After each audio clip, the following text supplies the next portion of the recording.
경건과 돈이라는 제목으로 함께 은혜를 나누겠습니다. 지지난주죠. 우리 오늘 똑같은 본문 말씀 가지고 예수님의 그 바른 교훈을 따르지 않고 다른 교훈을 따라가는 사람에 대한 말씀을 드렸어요. 그래서 다른 교훈을 따라가는 사람은 하나님을 사랑하지 않고 뭐를 사랑한다 그랬어요? 자기를 사랑한다 그랬어요. 자기를. 첫째는 자기를 사랑하고 둘째는 돈을 사랑한다 그랬어요. 그래서 지난주에는 자기를 사랑하는 모습에 대해서 말씀을 드렸죠. 그러니까 자기를 사랑하니까 하나님을 사랑하지 않고 하나님 사랑하지 않으니까 하나님 말씀에 불순종하는 거예요. 그리고 자기만 사랑하니까 이웃을 사랑하지 않고 이웃을 귀하게 여기지 않는 거죠. 그게 자기를 사랑하는 사람들의 잘못된 모습이라 그랬어요. 그렇게 다른 교훈을 따라가면 결국 그 결론은 뭐냐 하면 파멸, 멸망, 분열 그런 거라고 말씀을 드렸습니다. 그래서 우리는 다른 교훈을 따라가면 안 되고 예수님의 바른 교훈을 따라가야 한다 하는 말씀을 드렸습니다. 다 기억나시죠? 할렐루야. 네. 자, 오늘은요, 다른 교훈을 따라가는 사람이 사랑하는 두 번째, 바로 뭐예요?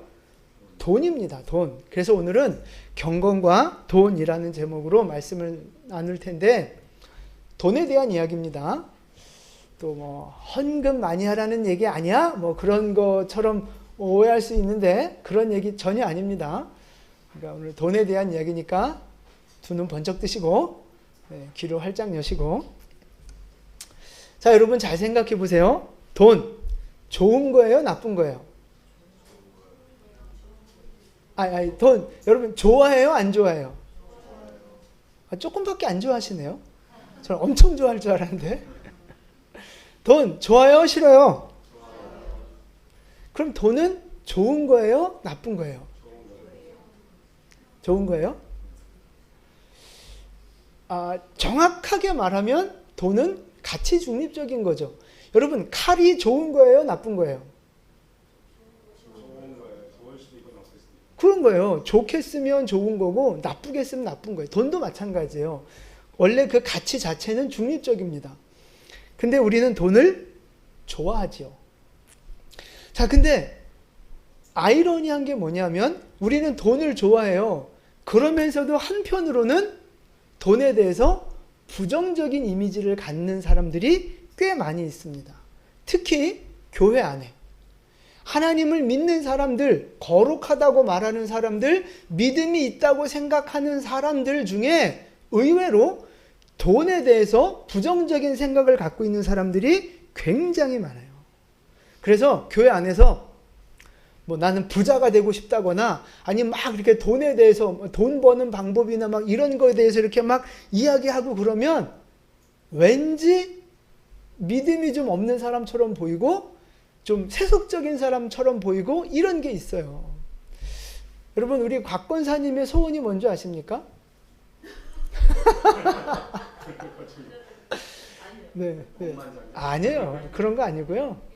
돈을 물 쓰듯 쓰는 겁니다. 돈을 물 쓰듯 쓰는 거예요.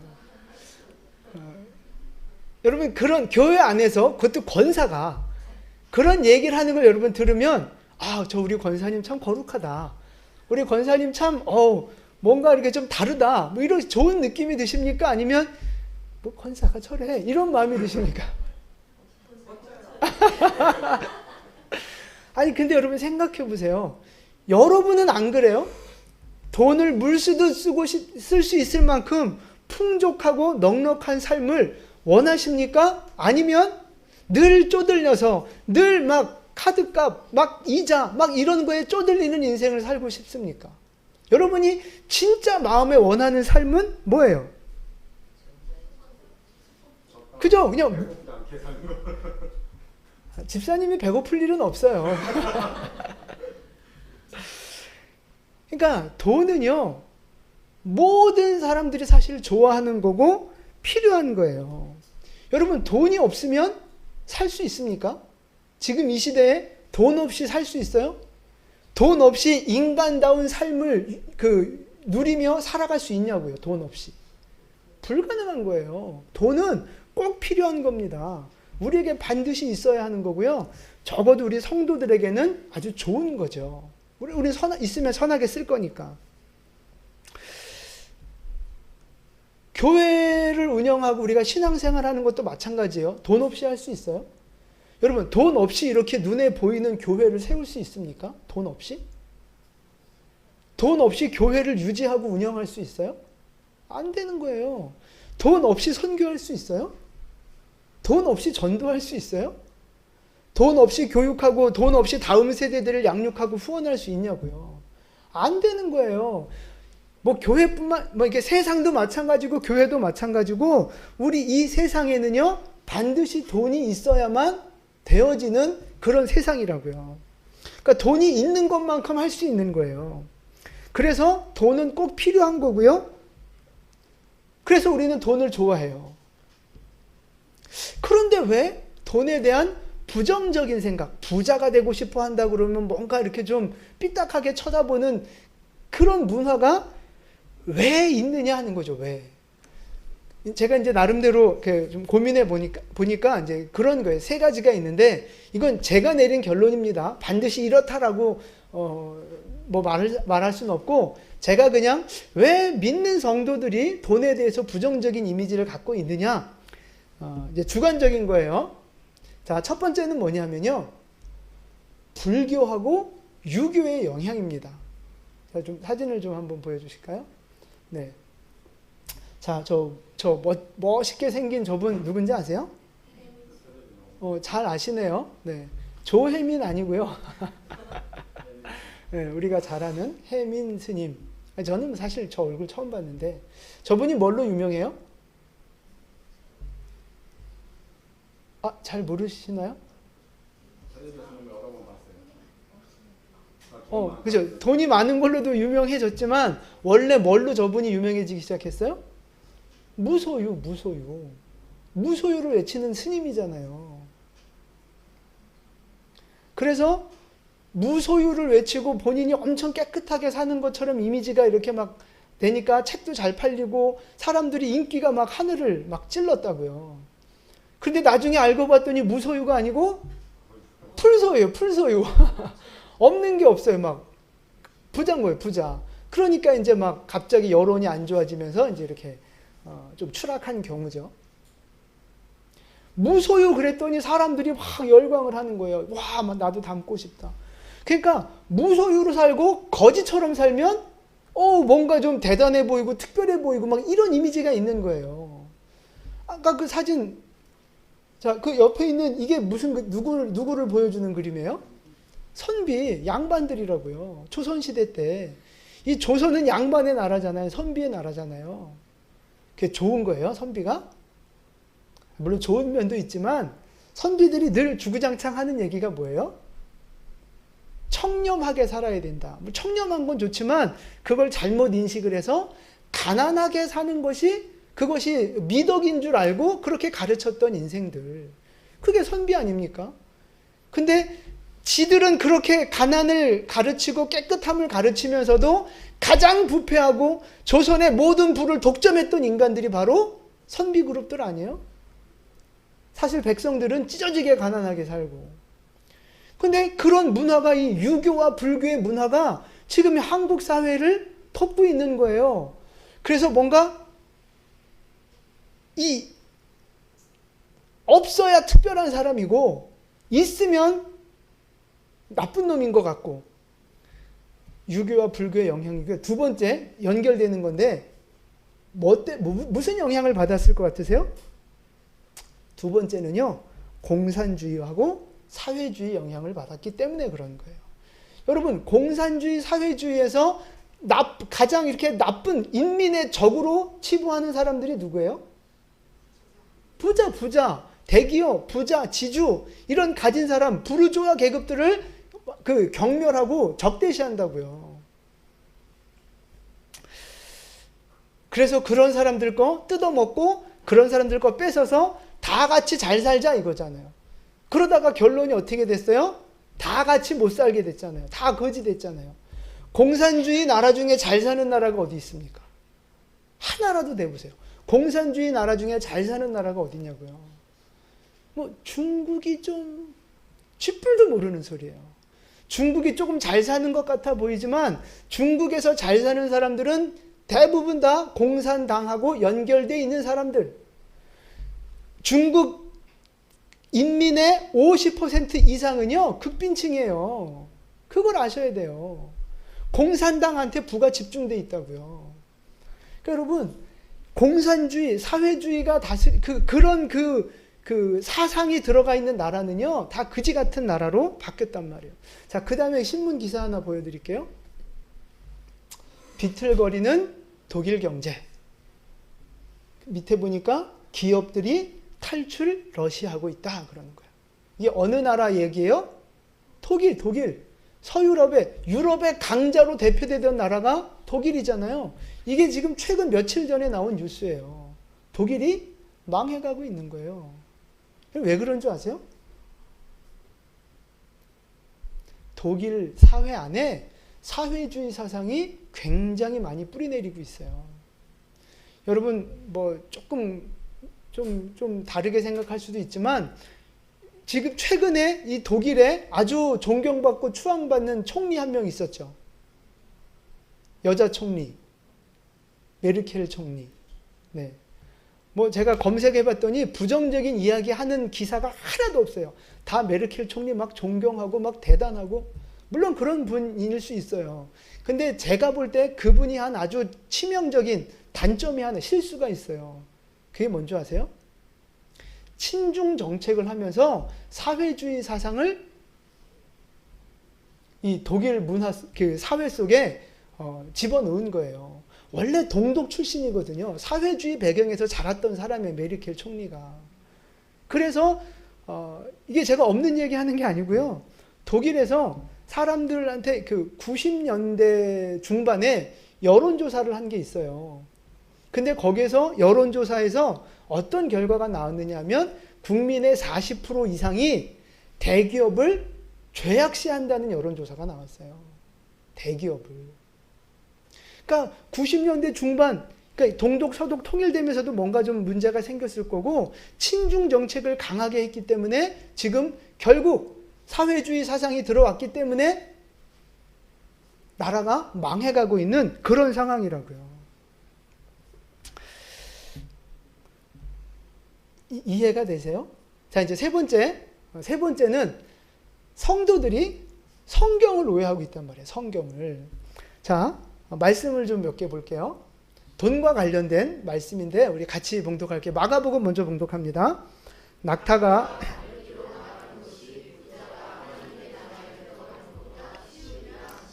아멘. 보세요. 부자는 천국을 갈 수 있다는 얘기예요? 없다는 얘기예요? 거의 못 간다는 이야기예요. 불가능하다, 부자는. 그러니까 저런 말씀 보면서 부자는 큰일 났네. 자, 그 다음에 야고보서 말씀. 들으라, 부한 자들아.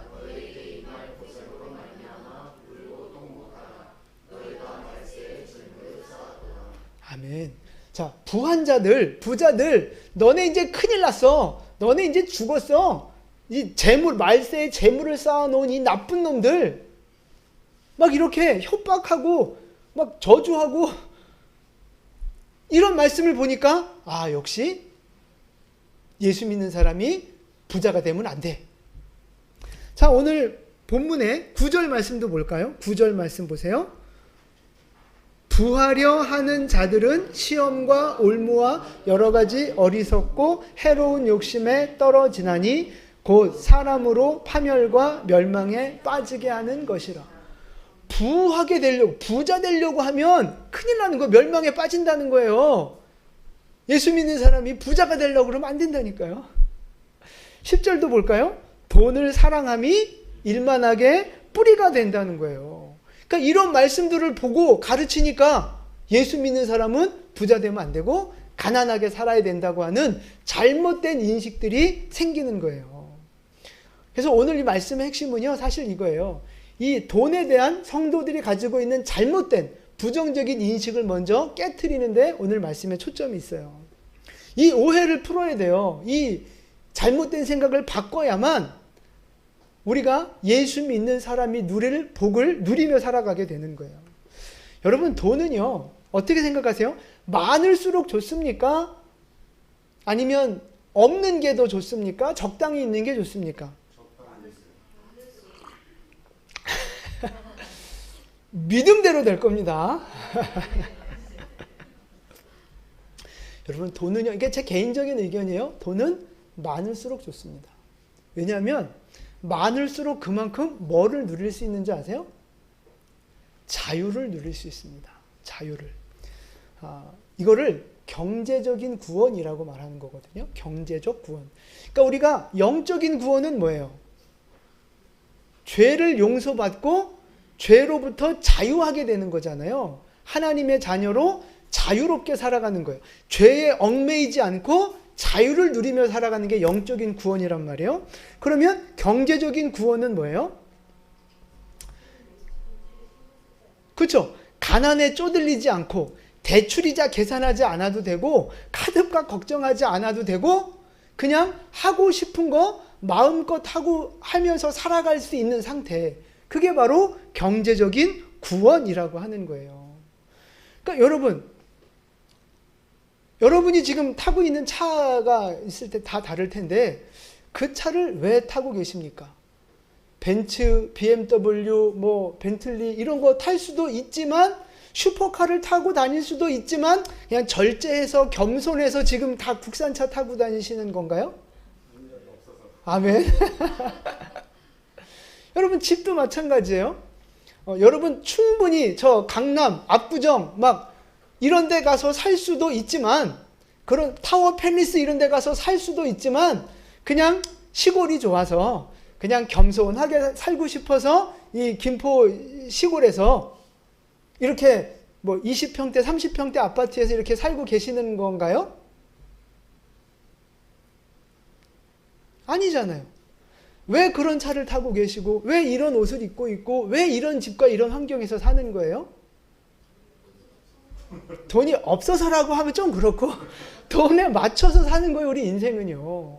그러니까 나는 더 좋은 차도 타고 싶고 더 좋은 집, 더 좋은 환경, 우리 자식들 더 좋은 환경에서 키우고 싶고 내 마음은 그렇지만 내 지금 경제 수준이 요거밖에 안 되니까 여기에 맞춰서 사는 거라고요. 그러니까 요거는 경제적인 자유를 얻은 거예요? 아니면 노예가 된 거예요? 표현이 좀 그렇지만 하여튼 거기에 묶여 사는 거라고요, 우리는. 그러면 그래서 경제적인 자유를 누리잖아요? 돈이 많아지잖아요? 그러면 그만큼 자유롭게 살아갈 수 있는 거예요, 그만큼. 자유롭게 사역할 수 있고 섬길 수 있고 그래서 경제적인 자유가 필요하다는 거예요.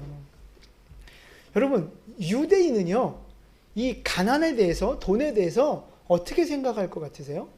유대인들? 가난을요, 저주 혹은 죄로 여깁니다, 유대인들은요. 자, 유대인들 안에 있는 속담을 좀 볼까요? 집안의 50가지 재앙보다 훨씬 나쁘다는 거예요. 뭐가? 가난이요, 가난이. 가난이 집안에 있는 50가지 재앙보다 더 나쁘다는 거예요. 그리고 돈은 같이 읽어볼게요. 시작.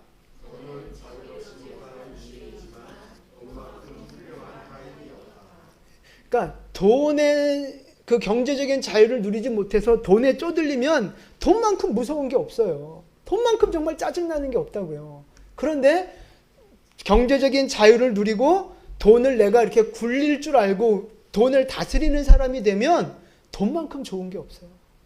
돈만큼 편한 게 없다고요. 그래서 돈이 있으면 인생이 자유로워지는 거예요. 자유로워지는 거. 여러분, 우리가 이렇게 일주일 선교 어디 나가고 싶어도 왜 못 나가요?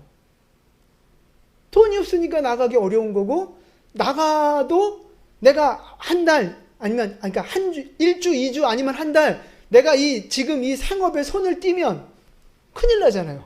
우리는 한 달 벌어, 한 달 먹는 인생들인데, 한 달을 쉬고 해외에 나갔다 온다? 이건 말이 안 되는 거잖아요. 그러니까 내 마음은 선교도 가고 싶고, 내 마음은 여행도 다니고 싶고 한데, 현실적으로 그게 안 되는 거예요. 돈이 없으니까. 그게 묶여 사는 인생이라고요. 근데 유대인들은 돈에 대해서 굉장히 관심이 많고 아주 특별해요. 특별해. 그래서 가난을 저주 내지는 죄 정도로 여긴단 말이에요. 물론 우리는 그런 말 하잖아요. 가난은 부끄러운 게 아니야. 맞죠? 부끄러운 건 아니. 근데 부끄럽던데. 그러니까 가난할 때 있어요. 뭐 그런 어려운 그 인생의 과정 중에 어려울 수는 있어요. 그런데 그 가난을 당연한 걸로 알고 가난 속에 그냥 안주하며 살아가는 것 자체는 문제입니다. 그거를 벗어나려고 노력을 해야 되는 거예요. 그래서 유대인들도요, 그들의 역사를 보면 정말 가난하고 핍박받고 생존 자체가 어려웠던 그런 시대들 많이 있었어요. 그런데 그거를 뚫고 일어났잖아요. 지금 그래서 미국과 세계 경제를 주도하는 민족이 다 유대인이에요. 그래서 유대인들은 돈을 버는 일에 굉장히 관심이 많습니다. 그래서 어릴 때부터 돈에 대해서 교육을 해요. 경제관념을 가르친다고요.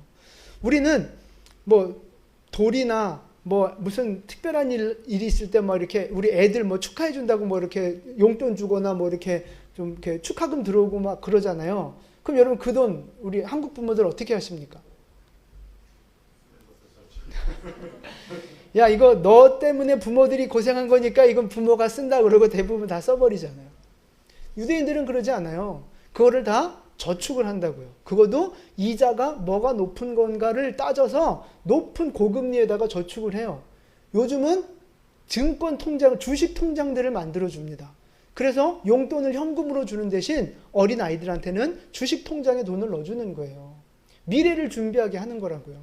돈에 대해서 굉장히 철저해요. 그리고 여러분, 이게 오늘도 제가 이제 돈에 대한 설교를 하고 있지만 제가 목사가 한국 교회에서 돈에 대한 이야기를 하고 투자에 대한 이야기를 하고 막 주식에 대한 이야기를 하고, 그럼 여러분 그 목사가 어떻게 보이십니까? 목사가 막 예? 아, 그래요? 할렐루야. 네, 목사가 사위라서 그러신 건 아니죠. 그럼 교회에서 목사가 재테크 얘기하고 주식 얘기하고 돈 경제 얘기하고 그러면 어떻게 보이냐고요. 별로 좋아 보이지 않을걸요? 목사가 복음이나 전하고 성경이나 가르쳐야지. 여러분 그거 아세요? 유대인들은요, 회당에서 랍비가 경제와 그 재테크와 투자에 대한 걸 가르쳐요. 랍비들이 회당에서 경제 교육을 시킨다고요. 그만큼 중요하게 여기고 있는 거예요. 그 경제라고 하는 부분을. 그 결과 지금 유대인이 전 세계의 금융 다 장악하고 있는 거잖아요. 근데 여러분, 예수 믿는 사람들이 사실은 그 자리에 올라가야 되는 거 아니에요? 예수 믿는 사람들이 그 세상의 경제와 문화를 주도하면서 복음을 위해서 이렇게 써야 되는 거 아니겠어요? 왜 그걸 뺏기냐고요.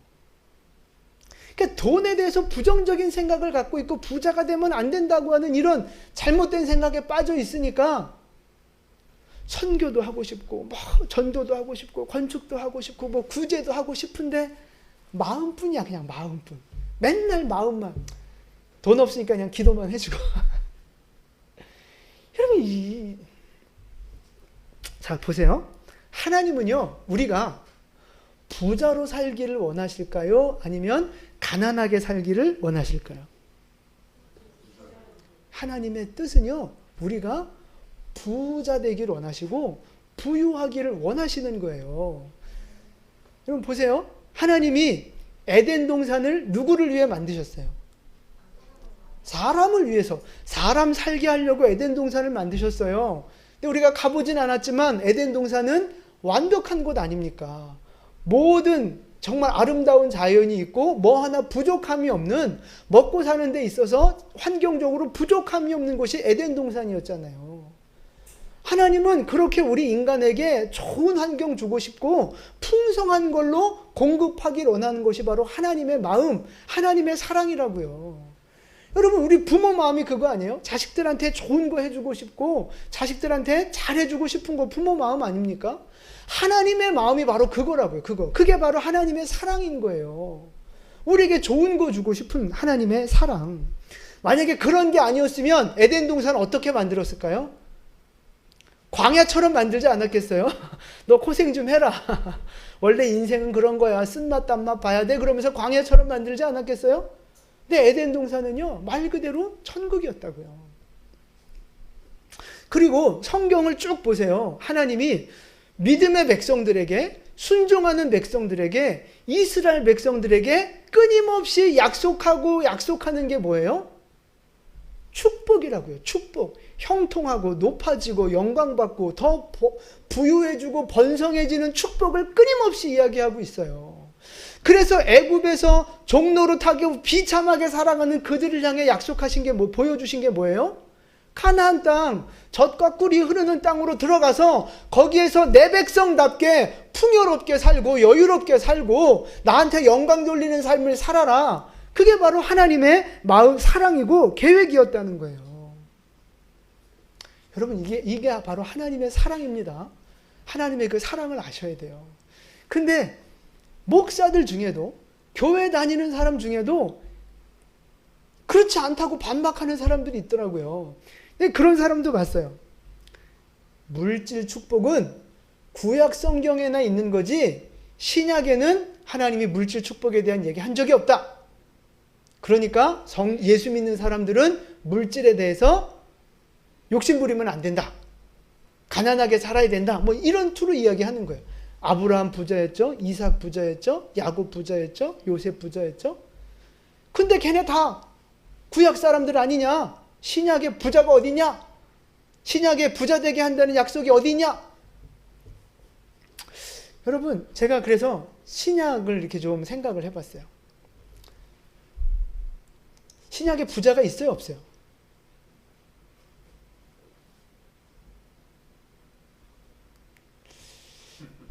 믿는 사람 중에 부자 있어요, 없어요? 진짜 없는 것 같지 않아요? 자, 되게 많아요. 일단 백부장 보세요. 백부장 부자예요, 아니에요? 군대 장관이라고요. 뭐 엄청난 갑부는 아닐 수 있어도 지배계층이에요. 부자라고요. 아시네요? 혹시 제 원고를 보셨나요? 사도행전에 보면 루디아라고 하는 자주장사가 나와요. 그 자주장사는 그 자주 물감은 누가 쓰느냐면 귀족들, 왕족들이 쓰는 거라고요. 그러니까 그 루디아라고 하는 사람은요, 이 자주 장사하는 기업가예요, 기업가. 큰 기업가. 고위직들을 상대하는 기업가라고요. 당연히 부자죠. 또 그 예수님이 죽으셨을 때 향유를 준비했던 사람이 있어요. 이름 아시는 분? 아리마대 사람 요셉입니다. 그 사람이 예수님을 위한 향유를 준비했는데 얼마나 준비했어요? 100리트라고 돼 있는데 왕이 죽을 때 왕을 위해서 준비하는 향유만큼 준비했다고요. 그러니까 돈이 많았던 사람이에요. 부자라고요. 또 그 요빠에 있었던 시몬이라는 사람이 있었어요. 직업이 뭐였을까요? 가죽 사업하는 사람이었어요. 그 요빠 그 시몬의 집에 베드로가 머물면서 환상을 보잖아요. 막 하늘에서 음식 내려오고 막 이거. 여러분, 그 요빠의 그 시몬 부자였어요. 부자였으니까 하인들도 데리고 있었고, 그렇게 큰 집에서 베드로도 섬기고 그랬죠. 고넬료, 하나님을 경외하는 사람이었어요. 부자예요, 아니에요? 부자였다고요. 신약 성경이 드러내지 않아서 그렇지 부자가 굉장히 많습니다. 그러니까 그럼 왜 신약엔 그런 얘기 없어요? 아니, 구약에서 다 얘기했잖아.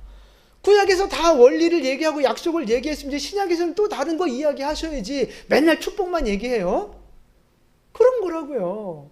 그리고 신약에도 축복을 약속하는 말씀이 하나 있어요. 뭐 하나는 아니지만 가장 대표적인 말씀, 요한 3서 1장 2절 말씀이에요. 같이 봉독합니다.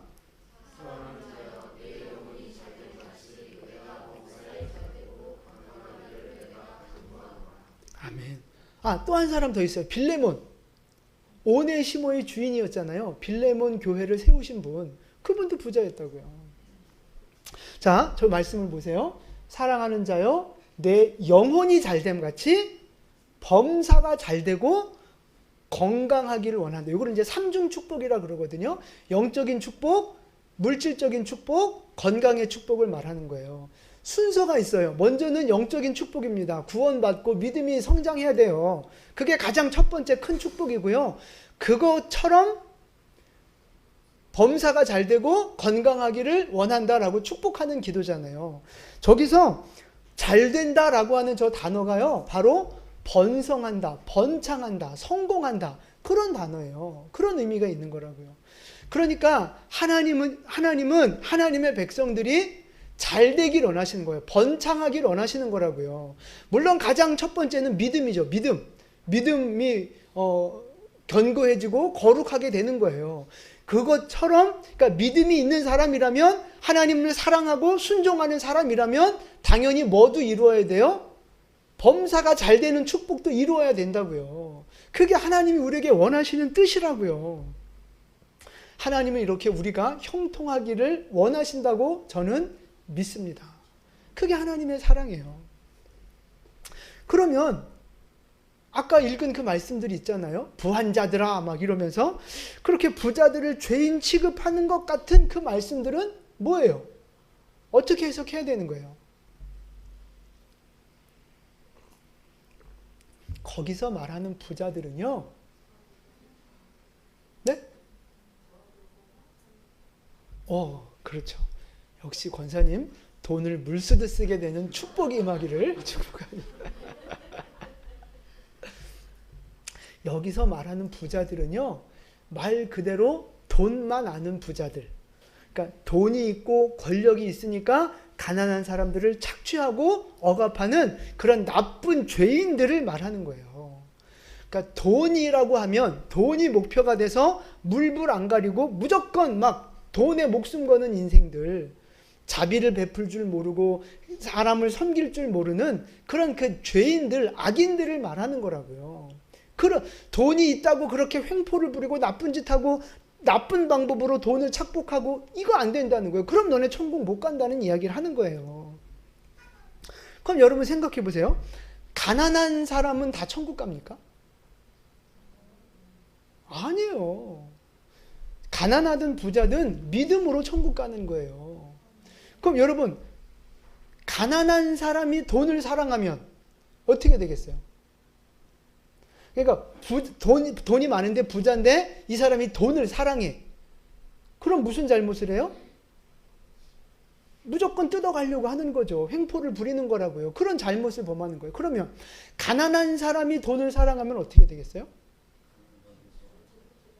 그죠? 어떻게든 돈을 내 손에 넣기 위해서 도둑질도 할 수 있고 강도짓도 할 수 있고 사기도 칠 수 있고 별의별 짓을 다 해서라도 돈을 끌어모으려고 난리 치는 거라고요. 그러니까 가난한 사람도 돈을 사랑하면 결국 범죄하는 사람이 되는 거라고요. 그러니까 여기서 말하는 핵심은요, 돈이 많으냐 적으냐 그걸 말하는 게 아니에요. 여기서 오늘 말씀드리는 핵심은 뭐냐면 사랑의 문제예요. 사랑의 문제. 네가 돈을 사랑하느냐 하나님을 사랑하느냐 그거라고요. 다르게 표현하면 네 주인이 누구냐 하는 거예요. 돈이 네 주인이냐 하나님이 네 주인이냐 그거예요. 여러분의 주인은 누굽니까? 여러분은 돈을 사랑하십니까? 하나님을 사랑하십니까? 아니, 뭐 이렇게 기어 들어가요, 목소리가. 정답은 알죠, 정답은. 근데 진짜 내가 돈의 노예가 되지 않고 돈을 관리하며 살아가는 사람인가? 내가 하나님이라면 돈도 기꺼이 내버릴 수 있는, 재산을 포기할 수 있는 정말 하나님만 사랑하는 사람인가? 점검해 보셔야 되는 거예요. 그러니까 하나님만 사랑하고 하나님만 주인으로 섬기는 것이 바로 올바른 교훈, 올바른 믿음의 모습인 거예요. 다른 교훈을 따라가는 사람은요, 결국 돈을 사랑하고 세상을 사랑하는 사람들이라고요. 그러니까 9절 말씀 보실까요? 오늘 본문 9절에 보면 부하려 하는 자들은 나중에 멸망한다는 거예요. 부하려 하는 자들은. 그러니까 여기서 부하려 하는 자들은요, 그러니까 올바른 방법으로 합법적으로 정당하게 돈을 열심히 일해서 돈을 버는 부자를 말하는 게 아니고요. 우린 당연히 그렇게 살아야 돼요. 열심히 노력하고 정당하게 열심히 일해서 돈을 벌어서 부자가 돼야 돼요. 근데 여기서 말하는 부하려고 하는 자들은요, 아까 말씀드렸던 오직 돈을 위해서 수단과 방법을 가리지 않고 돈을 끌어모으는 그런 사람들 말하는 건데, 그 끝이 뭐라고요? 파멸과 멸망에 빠지는 거예요. 그래서 여러분, 돈은 필요합니다. 중요한 겁니다. 많을수록 좋은 겁니다. 그러나 그 돈을 사랑하시면 안 되는 거예요. 돈을 사랑하면 안 되고요. 돈은 관리의 대상이지 사랑과 숭배의 대상이 아닙니다. 우리가 사랑해야 할 대상은 하나님이에요. 하나님. 하나님을 사랑하고 이웃을 사랑하는 것. 그게 오늘 우리가 따라가야 할 바른 교훈인 줄로 믿습니다. 하나님만 사랑하셔서 하나님이 사랑하는 자를 높여주시는 그 축복을 받아 누리는 여러분 될 수 있기를 예수님의 이름으로 축원을 드립니다. 아멘. 근데 오늘 말씀을 보니까 이 에베소 교회에 돈을 사랑하는 사람들이 있는 거예요. 그래서 오늘 이 편지를 쓰는 거거든요. 6장 5절 말씀 볼까요? 오늘 5절 같이 봉독합니다. 마음이 부패하여지고 진리를 잃어버려 경건을 이익의 방도로 생각하는 자들의 다툼이 일어나느니라. 아멘. 경건을 이익의 방도로 생각하는 사람들. 그러니까 경건, 믿음, 하나님, 교회. 이제 뭐 이런 것들을 포장을 해서 자기 욕심을 채우는 사람들이 있다는 거예요. 그러니까 이제 어떤 사람들을 말하는 거냐면, 이 에베소 교회에 거짓 교사들이 있었어요. 잘못된 가르침을 가르치는 거짓 교사들이 있었는데, 여러분 이 사람들이 돈을 버는 방법이 뭔지 아세요? 어떻게 수입을 얻는 줄 아세요? 사람들에게 말씀을 가르치는데, 말씀을 그 가르침을 듣는 사람들이 내는 기부금, 그 돈을 갖고 먹고 사는 거예요. 그러니까 사람들이 많이 모이면 돈도 많아지는 거예요. 사람들이 조금 모이면 돈도 조금 모이는 거고요. 당연한 거 아니겠어요? 그러니까 이 거짓 교사들은 돈을 많이 벌고 싶은 거예요. 그러니까 원래 말씀을 전할 때는 하나님을 사랑해서 하나님의 말씀을 전하는 거고, 그 듣는 영혼들을 사랑해서 진리를 가르쳐야 되는 건데, 그럼 사람들이 잘 안 모이거든요. 그러니까 어떻게 해야 사람들이 많이 모이겠어요? 뭔가 쇼킹한 거, 뭔가 충격적인 거, 뭔가 새로운 거, 뭔가 좀 그럴듯한 거, 사람들을 자극시키고 사람들의 관심을 끌 만한 그런 그 방법이나 그런 소스들을 막 갖다가 말씀이라는 거기에 막 섞어가지고 잘못된 가르침을 가르치는 거예요. 그러니까 사람들이 우와 그런 뜻도 있었어? 와 그런 거였어? 막 이러면서 사람들이 몰려드니까 수입이 늘어나는 거예요. 이런 모습을 보고 바로 경건을 이익의 방도로 생각하는 사람들이라고 말하는 거예요. 그러니까 영혼을 사랑하는 마음 없어요. 하나님과 말씀을 사랑하는 마음 없어요. 오직 돈을 사랑해서 하나님의 이름을 팔고 말씀을 팔아서 자기들 욕심을 채우는 나쁜 놈들인 거죠. 근데 오늘날 교회에도 이런 경건을 이익의 방도로 생각하는 사람들이 있다는 거예요. 두 가지 종류의 사람들이 있어요. 첫 번째는 어떤 사람들일까요? 목회자입니다. 목회자. 첫 번째가 목회자예요. 여러분 교회에서 교회 건축해야 된다. 교회 부흥해야 된다. 뭐 선교해야 된다. 그게 사명이다. 막 이러면서 그 거룩한 이름으로 포장을 해서 성도들한테 얼마나 많이 헌금을 강요합니까? 헌금은 당연히 해야 되는 거지만 그걸 지나치게 강요하고 강조하고 막 이런 분들 계세요. 제가 보니까 한국 교회 헌금이 20종류가 넘어요. 헌금 제목들이 수도 없이 많더라고요. 하여튼 뭐 안 그런 목사님들이 훨씬 더 많지만 가끔 그렇게 돈을 목적을 가지고 설교를 하거나 그런 좀 잘못되게 목회를 하시는 분들이 간혹 있습니다. 중세시대 때 성당이 천주교가 돈을 긁어 모으기 위해서 뭐를 팔았어요? 면죄부라는 걸 팔았어요. 돈을 모으기 위해서. 그런 잘못된 죄에 다시 빠져들어가는 거하고 뭐가 다르냐 이 말이에요. 이름만 포장만 바꿨지 결국 그 중심에는 돈 욕심이 있는 거라고요. 또 그런 것도 있어요. 하나님의 영광을 위해서 전도해야 되고 교회가 성장하는 게 하나님의 뜻이니까 막 이런 거룩한 이름을 포장해서 막 교회를 키우는 거죠. 근데 그 욕심, 그 중심에는 뭐가 있어요? 아, 내 교회 크다. 나 이렇게 능력 있는 목사다. 뭐 이제 그런 걸 과시하려고 하는 잘못된 욕심도 있을 수 있다는 거죠. 그게 다 바로 경건을 이익의 방도로 생각하는 거예요. 잘못된 겁니다. 그래서 헌금해야 되고 당연히 헌신해야 되고 하지만 하나님을 사랑하는 마음이 앞서야 되는 거예요. 자, 두 번째는요. 경건을 이익의 방도로 생각하는 사람들은 어떤 사람들일까요? 기복신앙을 가진 사람들입니다. 기복신앙을 가진 사람들. 그러니까 신앙생활에 예수 믿는 최종 목적이 뭐예요? 자기 성공인 거예요. 자기 성공. 문제 해결받고 사업 잘 되고 건강해지고 자식들 잘 되고 그게 예수 믿는 최종 목적인 거예요. 그러니까 예수 믿으려고 교회 왔는데 예수 믿고 복 받으려고 교회를 왔는데 상황이 나아지질 않아. 문제가 해결되지 않아. 그러니까 어떻게 해요? 다시 교회를 떠나가는 거예요. 믿음을 버리는 거예요. 그게 바로 기복신앙을 가진 사람들의 대표적인 모습이라고요. 여러분, 하나님을 잘 들으셔야 돼요. 하나님을 사랑해서 하나님의 주신 약속의 말씀을 믿고 헌신하는 거. 이거는 참된 신앙입니다. 올바른 거예요. 하나님을 사랑하고 하나님을 믿고. 그래서 하나님 말씀대로 헌신하고 수고하는 거. 천국의 상급을 바라보며 헌신하는 거. 이거는 참된 신앙이에요. 그런데 그 중심에 돈이 목적이고 축복이 목적이 돼서 내가 이렇게 하면 하나님이 더 큰 거 주시겠지. 이런 돈에 대한 욕심을 갖고 헌신하는 걸 바로 기복신앙이라고 하는 거예요. 그런데 이 참된 신앙과 기복신앙은요. 겉모습을 봐서는 구분이 안 돼요. 왜? 둘 다 열심히 하니까. 둘 다 열심히 헌신하고 열심히 예배하고 사역하니까 구분이 안 돼요.